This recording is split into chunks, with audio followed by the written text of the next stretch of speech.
Salut guys, Agent 54. Si vous aussi vous avez regardé les modifiers cette saison puis faites hein? Ben, vous êtes vraiment pas les seuls. Cette saison, les modifiers sont un peu plus compliqués que les autres saisons. Parce que c'est pas aussi simple que si on veut du offense, on met tout dans les modes offensifs. Si on veut du skill damage, du skill efficiency, on met tout dans utility.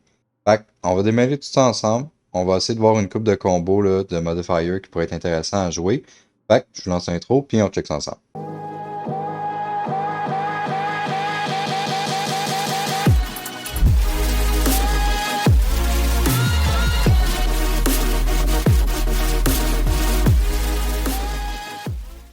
Bon, fait avant de regarder les modifiers en question, on va regarder comment on accède aux modifiers dans le menu. Donc, qu'est-ce qu'on va faire? On va aller dans notre inventory. On va aller ici pour les modifiers. Et c'est là qu'on peut les accéder. Fait que cette saison, le Global Modifier, c'est Recombinant. Ça va nous donner 3 modules d'Active Modifier qui vont tous nous donner des bonus selon leur stack value. Fait qu'on doit choisir un des 3 Active Modifiers à la fois, fait que soit offense, soit défense, soit utility. Ils vont tous avoir un différent effet. On va avoir Optimize Overload qui lui va réduire notre Active Skill Cooldown. On va avoir Blackout Pulse qui lui va lancer un EMP Pulse qui va détruire les ennemis gadgets puis choquer les ennemis. Et on a Cloud Armor qui lui va réparer notre armure puis celle de nos alliés. En équipant le Active Modifier et jouant avec, c'est comme ça qu'on va le level up pour avoir les 5 levels qui sont assez rapides, je dirais, là, à pouvoir unlocker. Qui va donner dans le fond des effets supplémentaires sur chaque Active Modifier. Juste noter que c'est pas parce que ici j'ai choisi le Optimize Overload, donc celui qui réduit le skill cooldown. C'est pas parce que je choisis lui qui a rapport avec les skills que ça va pas affecter mes statistiques d'offense puis de défense. Donc on voit ici, j'ai quand même un 30% de weapon handling, j'ai quand même un 15% de max armor, et j'ai 67,5% de skill damage quand je choisis cette combinaison-là. Mais comme je dis, c'est pas parce qu'on prend le Optimize Overload que c'est juste le utility qui est affecté. Ça va dépendre des passive modifiers qu'on va choisir qui va tout changer ça. Mais en tout temps, on va avoir une statistique d'offense, une statistique de défense, une statistique de utility. Peu importe si notre active modifier il est pour l'offense, la défense ou l'utility, on va quand même avoir les statistiques pour les trois. L'active modifier, lui, c'est vraiment juste pour quel effet qu'on veut. Est-ce qu'on veut avoir une réduction de notre skill cooldown? Est-ce qu'on veut envoyer un pulse qui va choquer les ennemis pour pouvoir les finir plus vite? Ou est-ce qu'on va avoir un instant medkit qui va nous redonner de l'armure? Il y a aussi des hostile modifiers. Donc ça, c'est des modifiers qui vont affecter nos ennemis. Donc si on voit un ennemi avec ça par-dessus sa tête, ça va s'appeler System Drain. Quand cet ennemi-là nous fait du dommage, nos stacks dans chaque module vont être réduits de 2 pour chaque hit qu'on prend, jusqu'à 20 fois. Cet effet-là dure pour 10 secondes après le premier coup.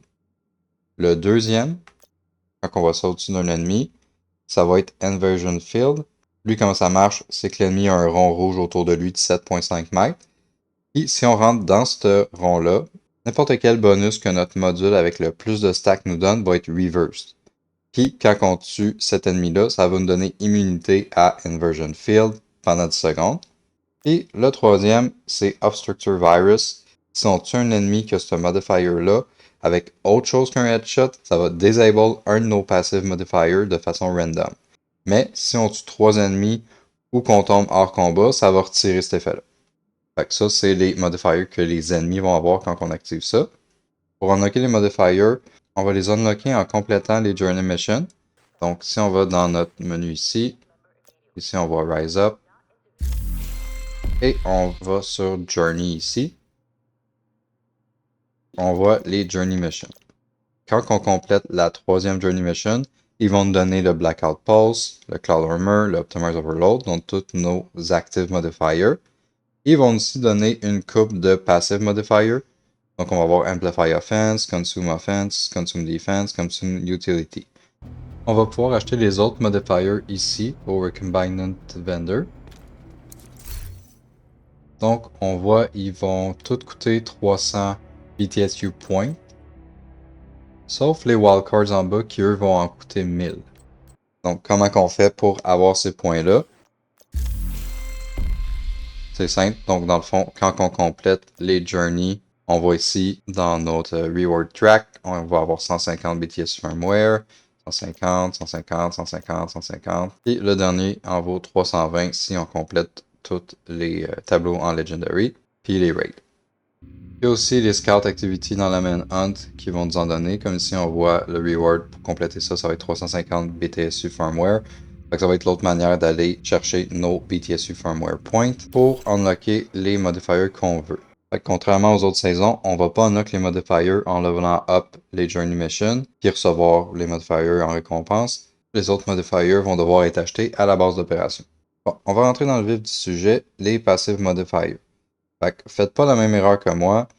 Quand j'essaie de compléter les Journey Missions, j'ai juste tout mis dans le mode offensif en pensant que ça allait m'aider, mais j'arrivais pas à atteindre le nombre de stacks nécessaires pour compléter l'objectif.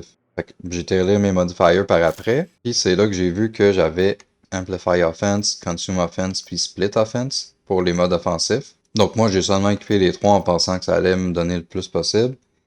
Puis quand j'ai été relire que Split Offense, dans le fond, réduisait mes trucs offensifs à la place des augmenter, c'est là que j'ai compris qu'il fallait que je mette Split Defense ou Split Utility pour augmenter mes stacks offensifs.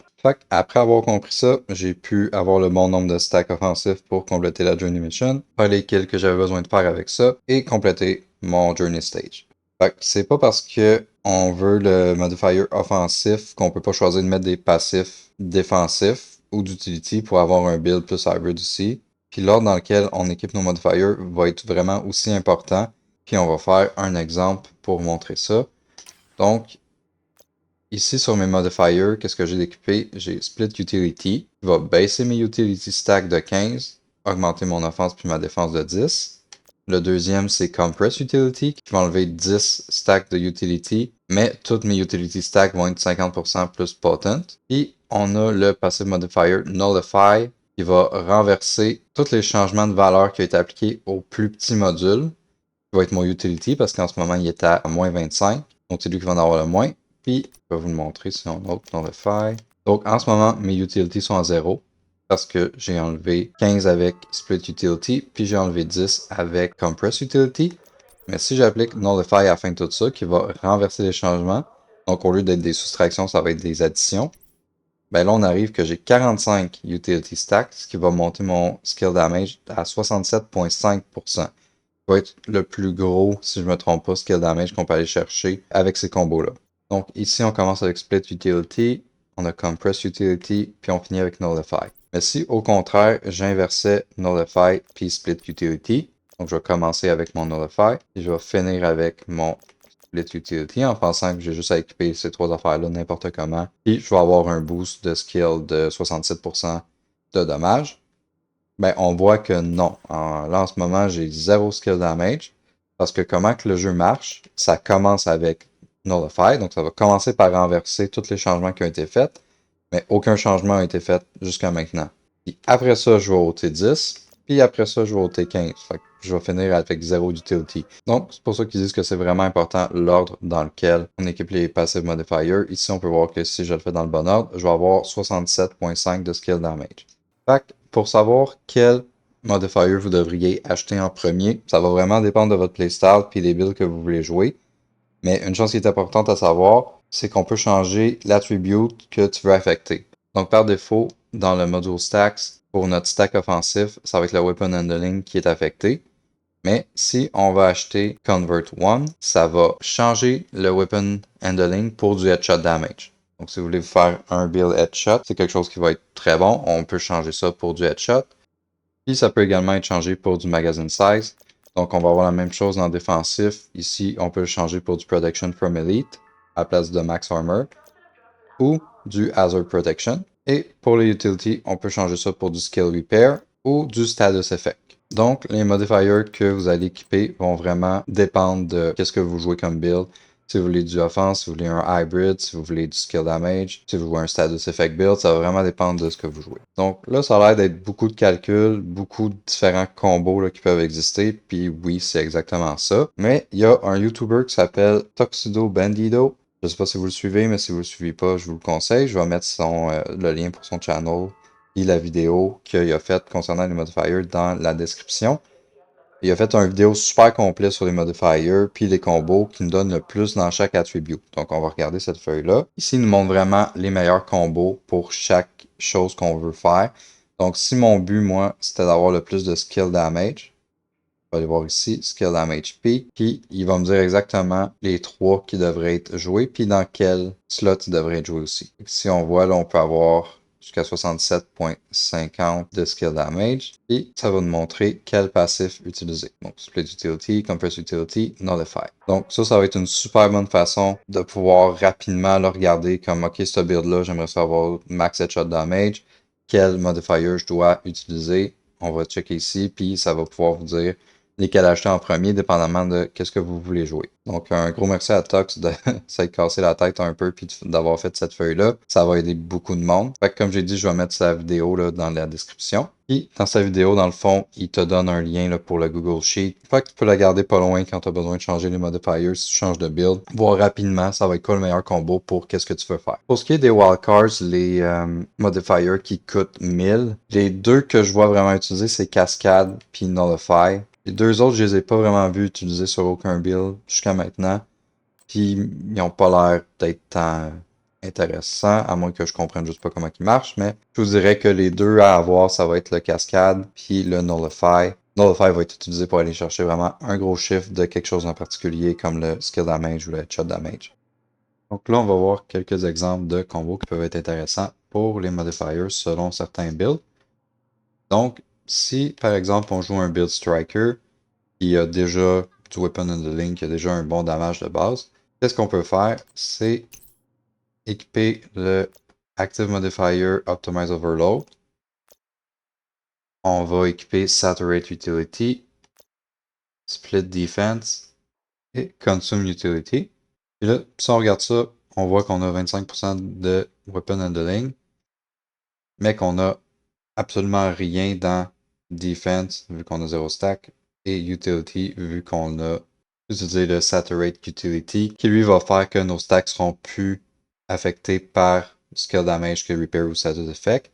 Mais si on va voir notre Active Modifier, notre Active Skill Cooldown, il est à 82%. Donc, c'est quelque chose de bien pratique quand on joue une Revive Arrive, qui elle a un cooldown d'à peu près 2 minutes quelque chose, je sais pas exactement, mais environ 2 minutes. Ça va faire que notre Hive va revenir disponible pas mal plus vite. Donc ça, c'est un bon exemple de si on veut pas rien mettre dans offense-défense parce que notre build fonctionne déjà bien, on peut juste aller s'aider en se donnant une Hive qui va revenir pas mal plus vite, donc on est pas mal sûr de jamais mourir. Si on prend un exemple avec un autre build, un skill build qui veut juste faire du skill damage,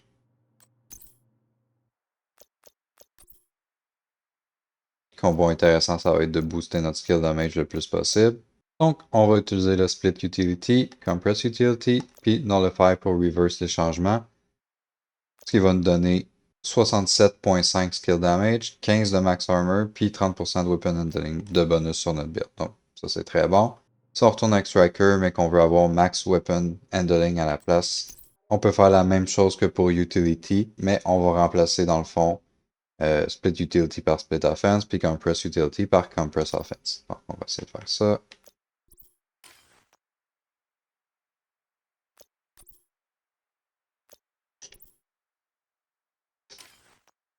Et là, on va être rendu avec 67.5 de Weapon Handling. Si, au contraire, on veut avoir du Headshot Damage, qu'est-ce qu'on va faire?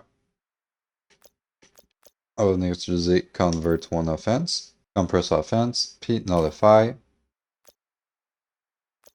Et là, on va aller chercher 135% de Headshot Damage, ce qui va être aussi très bon.